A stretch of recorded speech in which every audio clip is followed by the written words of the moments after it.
Hello, അപ്പോൾ ഇന്ന് നമുക്കൊരു കർക്കിടക മരുന്ന് കഞ്ഞി ഉണ്ടാക്കിയാലോ. അതിന് വേണ്ടി ഞാൻ പച്ചരി ഉലുവയും കൂടി നന്നായി കഴുകിയെടുത്ത് ഒരു കുക്കറിലേക്ക് മാറ്റിയിട്ടുണ്ട്. ആവശ്യത്തിനുള്ള വെള്ളം ഒഴിച്ചു കുറച്ച് മഞ്ഞൾപ്പൊടിയും ഇട്ട് കൊടുത്തു കേട്ടോ.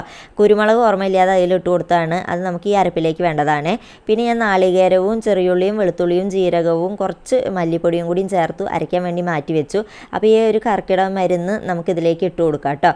അത് കുക്കറിലേക്ക് ഒരു 1.5 സ്പൂൺ ഇട്ട് കൊടുത്തിട്ടുണ്ട്. കുരുമുളക് ഞാൻ ഇതൊന്ന് മാറ്റിയിട്ട് അരപ്പിലേക്ക് മാറ്റിയിട്ടുണ്ട് കേട്ടോ. അപ്പോൾ ഞാനിതാ കുക്കർ വിസിലടിക്കാൻ വെച്ചു. എന്നിട്ട് അരപ്പിലേക്ക് അല്പം വെള്ളം കൂടെ ഒഴിച്ചിട്ട് നന്നായിട്ട് അരച്ചെടുക്കാൻ വേണ്ടി എടുത്തേക്കാണ്. അപ്പോൾ അരപ്പൊക്കെ റെഡി ആയിട്ടുണ്ട്. അപ്പോഴത്തേക്ക് നമ്മുടെ വിസിലൊക്കെ വന്ന് കഞ്ഞിക്കുള്ള പാകത്തിനുള്ള എല്ലാം വെന്ത് വന്നിട്ടുണ്ട്.